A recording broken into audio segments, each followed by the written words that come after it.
दाहिने हाथ से जो थाप पड़ती है, तो चिमटी का रोल ये है कि वो ये एक तीखी आवाज देगी। इसके साथ में तालमेल दोनों हाथों का होता है, वरना एक हाथ बेकार ही रहता है। डफ में यदि किसी के पास में चिमटी बजाने की कला नहीं है या वो काम ही नहीं ले रहा है, इसका मतलब एक हाथ तो बेकार है, सिर्फ पकड़े रहता है। इस माया हाथ का काम है डफ को पकड़े रहना। और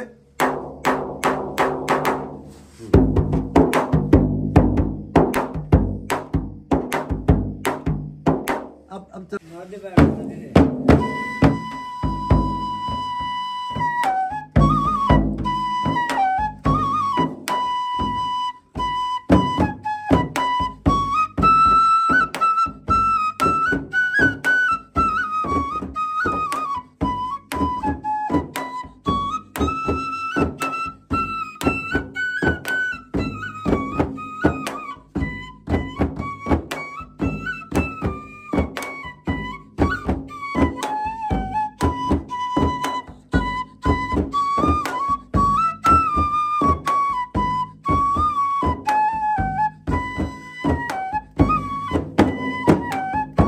नमस्कार। हमारी लोक संस्कृति कहीं ना कहीं गायब होती जा रही है। ग्रामीण लोक संस्कृति हो, शहरी लोक संस्कृति हो, लेकिन ग्रामीण जो क्षेत्र है, ग्रामीण क्षेत्र में हम जो होली का रंग लिया करते थे, बसंत पंचमी के बाद में विभिन्न प्रकार के इतने आमोद प्रमोद के कार्यक्रम होते थे, वो सब गायब हो चुके हैं।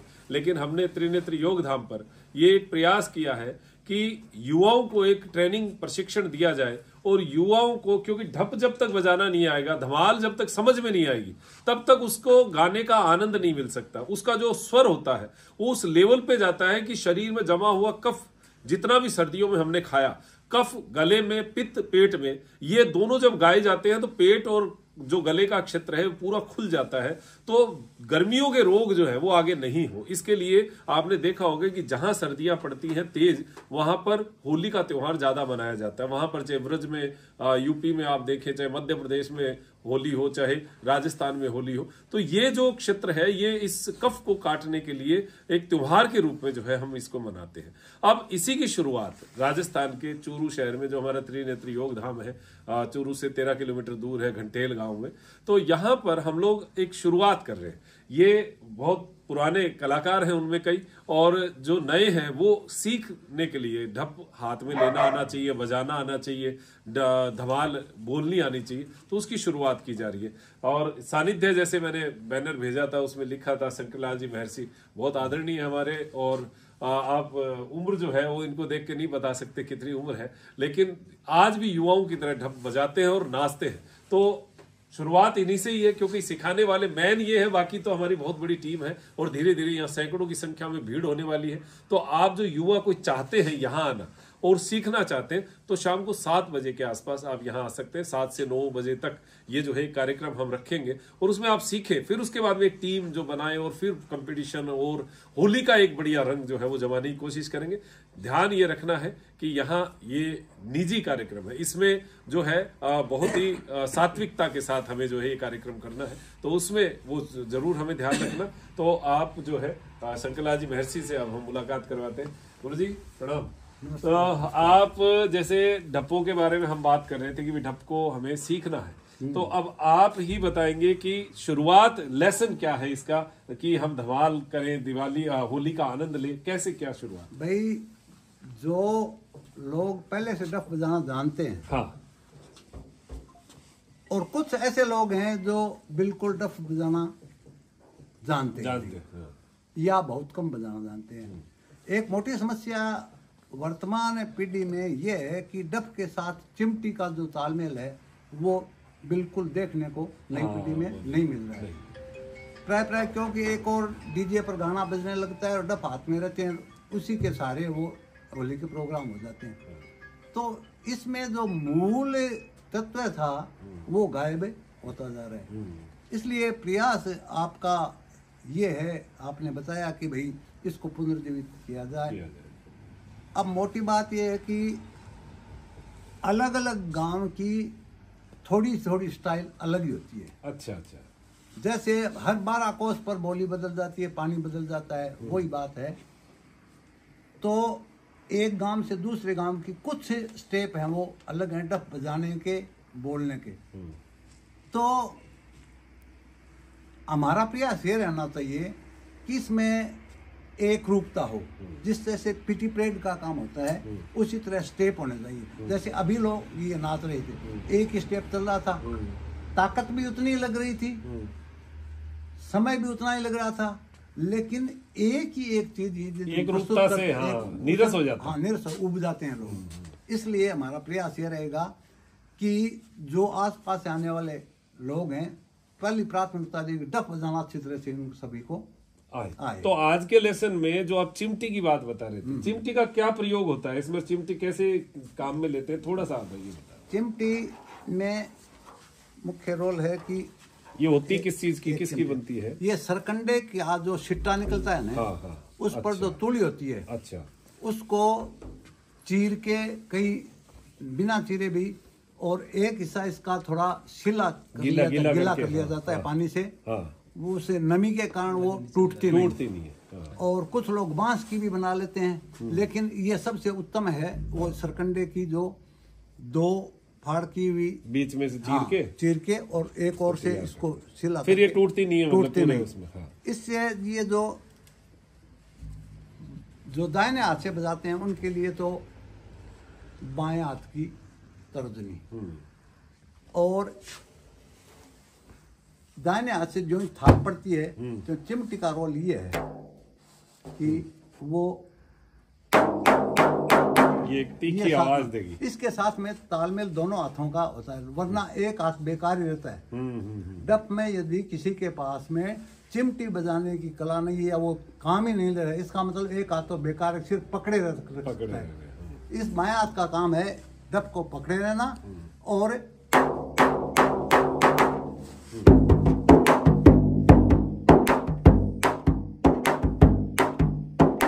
अब चल रहा है बिना चिमटी के, देखिए वो पूरा नहीं है, जो रंग भरना चाहिए था ना साथ में, वो चिमटी के बिना आ नहीं सकता। इसलिए चिमटी है वो डफ में एक महत्वपूर्ण रोल अदा करती है। तो आज का लेसन हमारा ये है कि ढप के साथ चिमटी का प्रयोग जो है वो होना चाहिए। और अपने जो यहाँ लोग आएंगे उनको सब आप ये चीजें जो है ये बताएंगे और सिखाएंगे। हाँ, बताएंगे। वैसे पारंगत लोग आते हैं, जो भी आते हैं पारंगत आते हैं अपने मन के रसिए तो पुराने हैं, क्योंकि अपने अपने स्टाइल से।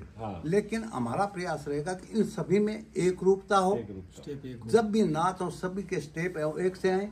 तो इससे जो मुझे एक अपने राजस्थान का ये माहौल याद आता है कि हमारे यहाँ 12 कोस में भाषा बदल जाती है ना, इसीलिए राजस्थानी को मान्यता नहीं मिली है कि बीकानेर की अलग है, जोधपुर की एक रूपता नहीं है, और इस कारण से ये मान्यता नहीं मिली। ये डफों के मामले में यदि इसमें एक रूपता तो ये राष्ट्रीय स्तर पर है, इसको एक अलग पहचान मिलेगी। ये मेरी तो ये ढप का एक शुरुआत है। देखो बसंत पंचमी में कोई नहीं करता है, और इसका देखो जो ढप्पों की आत्मा है ना वो बांसुरी होती है, उसके बिना ढप है ही नहीं। तो बांसुरी के कलाकार हैं, इनका परिचय आप करवा दो थोड़ा सा। आप मेरा नाम, नमस्कार सर, मेरा नाम राजेश कुमार सैनी है। मैं बांसुरी का बहुत अच्छा शौकीन हूँ। बूटिया मेरा गांव है, चूरू के पास में 6 किलोमीटर दूर में। तो बचपन से ही मैं बांसुरी बजाता हूँ, बहुत अच्छा लगता है, और ये टीम के साथ में ही बजाता हूँ। अच्छा, बांसुरी का क्या तालमेल होता है और कौन सी स्केल की बांसुरी इसमें ज्यादा अच्छी रहती है? स्केल जैसे आप 5.5 के सुर से गाते हो, हाँ, तो मेरे पास वही स्केल होनी जरूरी है। अच्छा, तभी वो उसके साथ तालमेल बैठेगा। हाँ जी।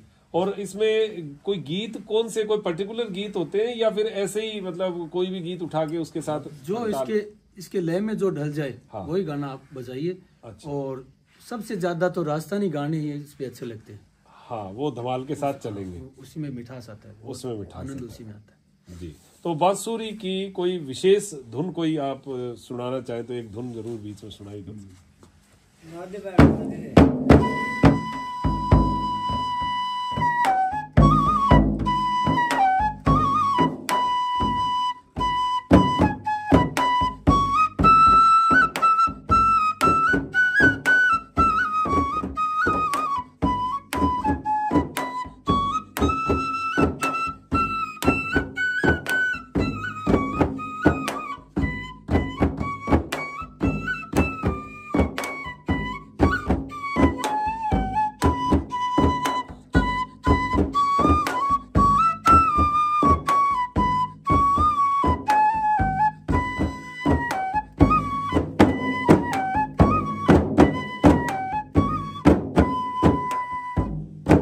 ये बीच में जो है ये थाप दे के तोड़ है इसका। हाँ, इसके बाद में दमाल शुरू हो जाती है।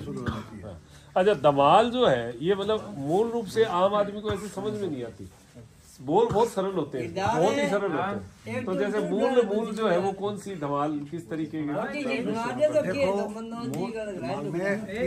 हिसाब तो ये होना चाहिए कि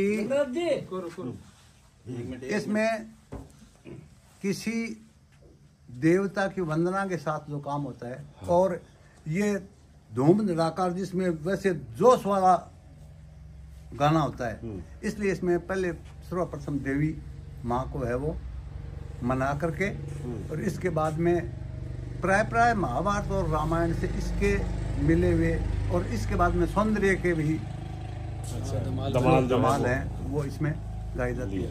लेकिन हर धमाल का समय होता है अलग अलग। अच्छा, जैसे आप शुरुआत इन दिनों में कर रहे हैं तो ये धमालें चलेंगी, लेकिन जब ज्यों होली आती जाएगी त्यों उनका लहजा और धमाल के बोल वो अलग होते चले जाएंगे। जैसे हम जा रहे हैं रंग खेलने के लिए डफ लेके, जिसको गेर कहते हैं गांव में फिरना, उसकी रंग मत डाले सांवरिया, इस तरह की, या राजा बल के दरबार मचीरे होली रे, इस तरह की वर्तमान की लेकिन वर्तमान में इसको हम गाएंगे न तो वो अलग हो जाएगा। इसी तरह से होली मंगलाने के लिए हम जब जा रहे हैं तब धमाल है वो दूसरी होंगी, आते हैं तब दूसरी होंगी। अच्छा, सबकी धमाल अलग अलग हाँ, अलग अलग। हम सोचते हैं एक ही धमाल सब जगह नहीं, धमाल नहीं। और राजा ये तो हर जगह ही शुरुआत जैसे जागरण में आप जब शुरुआत करते हैं तो गणेश वंदना से करते हैं, और उसके ज्यों रात डलती है त्यों रागे हैं वो चेंज हो जाती है। और जात की भोर की राग में प्रभाती के बाद में, और वो गाया जाने के बाद में आरती कर देते हैं। अब प्रभाती राग है वो आप शुरुआत में शुरू कर दें तो बेमेल भी होगी, वो जमेगी भी नहीं, लोगों को भी अच्छी नहीं लगेगी, और आनंद उसमें नहीं आएगा। इसलिए चूड़ी उतार काम स्टेप बाय स्टेप जो होगा वही बढ़िया चढ़ाना और उतारना। अब प्रश्न ये उठता है कि वर्तमान पीढ़ी में ये पता नहीं है कि आप होली दहन के लिए जा रहे हैं तब क्या गाया जाए, आते हैं तब क्या गाया जाए, जब गांव में हम ये रुगाने के लिए जाते हैं तब क्या गाया जाए, इन दिनों में क्या गाया जाए, ये थोड़ा सा सभी को पता हो जाए। हालांकि बहुत सारी धमालें आती हैं, लेकिन कब क्या गाना चाहिए इस बात का युवा पीढ़ी को ज्ञान तो ये जो हमारा ट्रेनिंग का प्रोग्राम रहेगा तो आप ये सब चीजें जो है सारी परिचय करवाएंगे। हाँ, प्रत्येक दिन एक अलग ही विषय होगा। जैसे आज ये बता दिया कि हमारा ये चिमटी का महत्व क्या है, धमाल का परिचय या समय के हिसाब से धमाल होनी चाहिए, ये बताए। इसी तरह से प्रत्येक दिन है एक नया विषय लेकर के हम आपके सामने। बहुत बढ़िया, तो बहुत बढ़िया गुरुजी। हमारे बीच में लोकल जो हमारे यहाँ की पूरी टीम भी है, महेंद्र घंटेल से है, ये अभी मंजीरा बजा रहे थे, ये जो धमाल ढप है ये बजा रहे थे, नाम की है रामोतार जी, ये हमारे नेमीचंद है, ये बांसुरी बजाते, क्या नाम है, गिरधारी लाल जी जो है वो बांसुरी। देखो छुपी हुई प्रतिभाएं हैं गाँव में, कहीं कहीं आप ढूंढोगे ना तो एक व्यक्ति ऐसे मिल जाए जिनको कोई नहीं जानता, लेकिन वो बहुत अच्छी प्रतिभा है। तो बांसुरी जो है आप भी बजाते हैं, बांसुरी दूं आपको एक धुन बजा दो। बड़े अधिकारी कपिला जी इन्होंने आज ही शुरुआत की है, इन्होंने भी डफ आज से। हाँ, कपिला जी आप जो है यहाँ पर एग्रीकल्चर डिपार्टमेंट में अफसर है, आत्मा में है। तो आज देखो धमाल का जब पता चला तो एकदम से इतनी दूर से चूरू से चल के आगे सीखने का पता लगा, सीखने का, तो इनको सीखने की शौक है। तो यहाँ ये आज स्टूडेंट है यहाँ पर, तो आप देखो कि मैं भी स्टूडेंट हूँ, मैं भी सीख रहा हूँ। तो ये सब चीजें हम सीखेंगे ना तभी कहीं जाके कॉन्फिडेंस से होली का मजा ले पाएंगे। 50% इसी का मजा है होली का। रंग तो एक दिन का खेल है, बाकी तो सारा धमाल का है। तो आप आज से ही आ सकते हैं, फोन नंबर मैं दे दूंगा जिस नंबर पे आप कॉल करके थोड़ा पता कर सके। नहीं भी हो, कॉल भी ना हो, तो आप सीधा जो है शाम को 7 बजे त्रिनेत्र योग धाम और घंटेल से 3 किलोमीटर आगे है भालेरी रोड पर, चूरू से 13 किलोमीटर है। आप गूगल मैप पे डालेंगे त्रिनेत्र योग धाम तो आपको सीधा आएगा, शाम को 7 बजे यहाँ आ सकते हैं। तो आप इसका आनंद लीजिएगा और देखिएगा क्या मजा आएगा। तो हाँ सुनाओ।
तो देखो कलाकार जो है ना बांसुरी के, अब मतलब ये तो बचपन से गाने वाले बजाने वाले हैं, और गिरधारी जो है वो अभी मेरे को पता नहीं था कि यहाँ बजाते हैं क्या। तो यहाँ ये जो हमारी आसपास का एरिया है यहाँ बहुत कलाकार हैं। तो ये एक बहुत बड़ा गुट, आप ये मानिए कि एक गांव में 2, 4, 5 कलाकार ऐसे होते हैं जो छुपे पड़े हैं, उनको अब मंच नहीं है। कोई गांव में अब मंच नहीं है, अब धीरे धीरे धमाल डाउन होती जा रही है। तो हम यहाँ मंच देंगे और यहाँ पर आइए, जो बजाने वाले बांसुरी के अगर 10 भी बजाने वाले तो हम एक नवाचार करेंगे, बांसुरी को एक साथ सबको एक साथ जो है खड़ा करेंगे, मतलब एक बड़ा नवाचार। और इसका कहीं ना कहीं हो सकता है मैं भी आगे के भविष्य के गर्त में कि आप लोगों को रोजगार का कोई अवसर मिले, कोई ऐसा रास्ता मिले, उस रास्ते को हम लोग आगे कोई प्रशस्त करें, कोई आगे पहुंचाए, कहीं भेजे। तो ऐसी कुछ स्थितियां हम बनाने की कोशिश कर रहे हैं, क्योंकि जब तक हम आर्थिक रूप से मजबूत नहीं होंगे तब तक आगे बढ़ नहीं पाएंगे। तो ये आर्थिक रूप से मजबूती का भी एक नजरिया है मेरा। भगवान चाहे कैसा रास्ता बनेगा, लेकिन कुछ ना कुछ बड़ा करने की कोशिश करें। तो आप आइए, कम से कम होली तक तो जो युवा है, जो भी जिस उम्र के भी लोग हैं, यहाँ आइए और आनंद उठाइए। कोई संदेश आप गुरुजी देना चाहेंगे लास्ट में? ठीक है, आदमी यदि मुस्कुराता हुआ, गाता हुआ चला भी जाए तो भी दुनिया याद करती है, और जो मुस्कुराता नहीं, हंसता नहीं, खेलता नहीं, गाता नहीं, इसका मतलब तो अनाज खाओ और मर जाओ। चलिए, तो ये होली का संदेश है, हंसना, मुस्कुराना, आनंद में जीना और जीवन को रंग में बनाना, ये हमारा प्रयास है। तो आप सभी जो है आनंद लीजिए। जय हिंद, जय भारत।